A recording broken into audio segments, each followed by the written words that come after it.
Today we're going to be focusing on vocabulary instruction.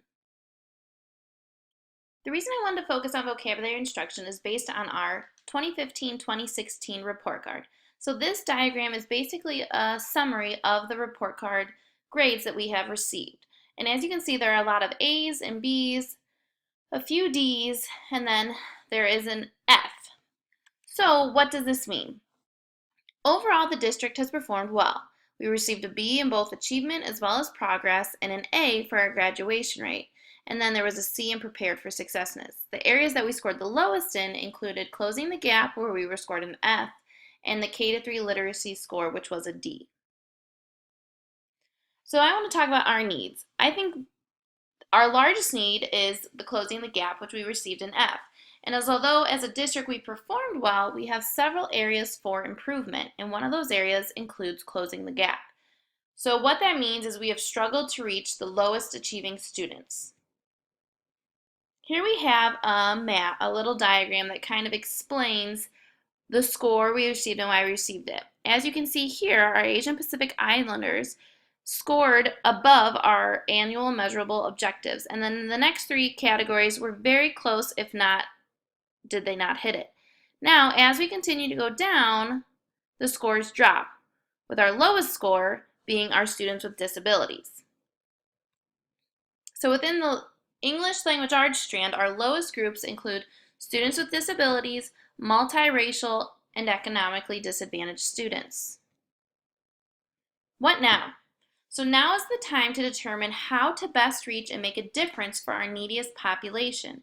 In order to improve our students' reading comprehension, we need to look at factors that affect reading comprehension, and one of those areas is vocabulary. According to Graves, a limited vocabulary is a substantial obstacle to success in reading comprehension. So that begs the question, fluency versus vocabulary. So oftentimes when people think of deficits in reading comprehension, fluency is the first thing that comes to mind. As a district, we have focused on improving fluency. However, the students are still struggling. So that means it is time for a change in focus.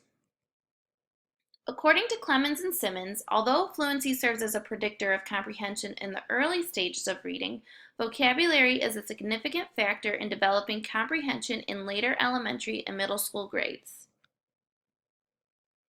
Here I have a diagram. I want you to take a moment to look at this diagram and see if you can identify the strategy that is being used.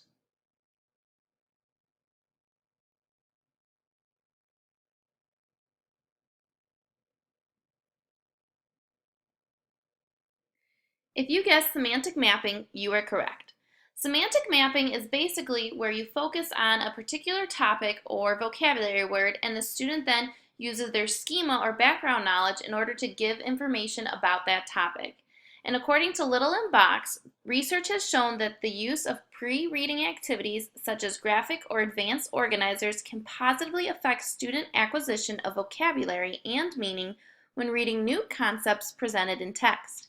One particularly effective strategy, semantic mapping, can significantly impact students who previously had a lack of prior knowledge on new content reading material by assisting them to better understand the vocabulary and content of the reading material prior to actually reading the material. The strategy of semantic mapping, as well as all advanced in graphic organizers, is based on the theory that a student's structure of prior knowledge and experiences related to the acquisition of new concepts is a critical element in the student becoming a successful learner and reader. So today we're going to take a closer look at semantic mapping and what that means for our students. Semantic mapping can be used through all of the different grade level bands. And first I want to look at elementary. So semantic mapping can be used with different vocabulary words, prefixes, suffixes, and so much more to encourage our vocabulary instruction. The great thing about semantic mapping is it also lends itself to differentiation. Some of the ways that you can differentiate semantic mapping is by the output in which they produce it. For example, they could draw pictures versus writing words versus writing sentences. So here's my first example, and as you can see in the middle, there's a topic, things or people at school. So the teacher probably gave the topic to the student and then allowed the student to draw pictures that they can relate to things at school. So in this example, they drew scissors, glue, paper pencil, swing set, a teacher, and some friends. So those are all things that the student relates back to school. In my next example, it's a little bit more structured. So dolphins is the middle topic, and then instead of just allowing the student to go off on their own, they kind of give them a little bit more structured approach where they can implement topics based on the subgroups. So how they move, what they look like, what they eat, how they sleep, and how they breathe. This could also be used as an assessment. At the end of a unit, they could use this to kind of identify if the students recognize and remember the different items they talked about throughout the unit. Lastly, and the most simple way to use the semantic map is simply by giving a word and allowing the student to implement any other words or characteristics that they can relate back to that word. So in this particular example, the word was fire, and the student related back different words like scorching, kindled, smoldering. Semantic mapping can also be used at the intermediate level, and the adaptations as the students go throughout the grades include increased concepts and difficulty. In my first example, students created a semantic map on the computer, which is a great way to kind of incorporate technology as well as challenge some students. So the concept is the same where they discuss oceans, and the student then implements and adds any word or topic that they can relate back to oceans. And as you can see, they also went and found different clip arts that they added in order to add a more visual piece to this graphic organizer. Next is kind of a reversed semantic map where the teacher may put words on a page and then the student has to kind of identify how are they related together. So this student was able to identify that oranges was the main topic, and then there were several different subtopics that included nutritious, peels, slices, and oranges, and they created all the different subgroups with those supporting details and related them all back to the main topic of oranges. Lastly, you can use a semantic map as a whole class form of instruction.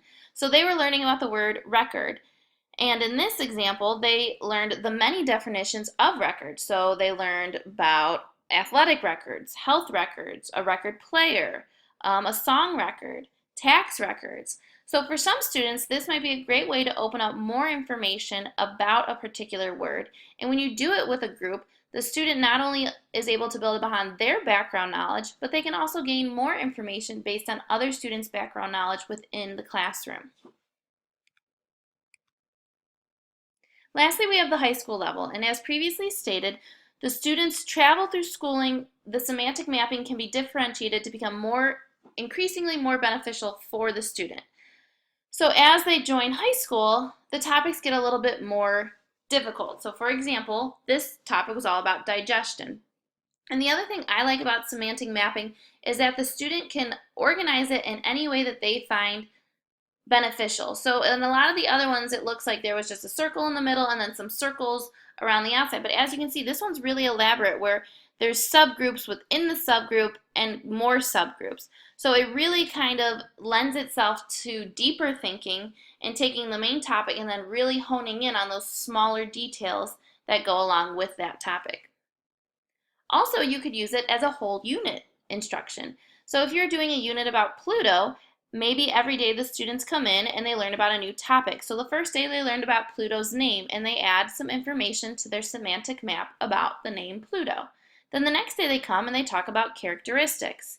Then the next day they learn about the solar system, and every day they come, they add more and more information to their semantic map so that by the end of the unit they have an entire sheet filled with a great quick summary and visual of the topic Pluto, and they can use this as a study guide for that unit test. And lastly, you can use a semantic map as a form of assessment. So if you did a unit on Egypt, you could ask the students to then create a semantic map, and you could look at it and identify what did the student really take away from this lesson. Did they get the main concepts? Do they understand how the main concepts relate to the subtopics? And it's a great way to check your students' work by allowing them to kind of show you what they know in their own way. So that brings us to our conclusion. In conclusion, I just want to discuss that an increased vocabulary will help to improve our students' comprehension, which will then help to improve our scores on those big standardized tests, which will also hopefully, in relation, bump our grade of closing the gap from an F up to something a little bit more higher. So semantic mapping is a great tool that can be used across the entire district to help all students, especially our most at-risk students. And according to Johnson, important vocabulary words and concepts are introduced, and this process allows students to quickly attain new knowledge and/or relate prior knowledge associated with the conceptual topics of the reading assignment. So our next steps, I want you to take a minute to kind of practice creating your own semantic map. And remember, it could be about whatever you took away from this presentation. So if you would like your main topic to be semantic map and then have your subtopics be different ways to create it, different ways the students can document it, anything that goes along with a semantic map. Or if you'd like to focus more on your particular grade level and band, you could maybe think about the next unit that you're going to teach and create a semantic map to help your students visualize what the entire unit will be about. So be creative and enjoy practicing making your own semantic map.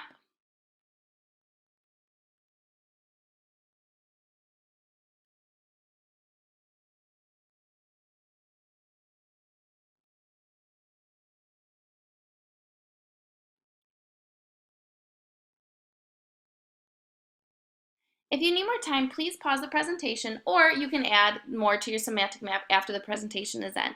But that brings me to my reference page, and I just wanted to share some of these references with you. If you would like any more information about using different semantic maps or how important vocabulary is in implementing with our students, you may check out any of these different research articles, or you can also reach out to me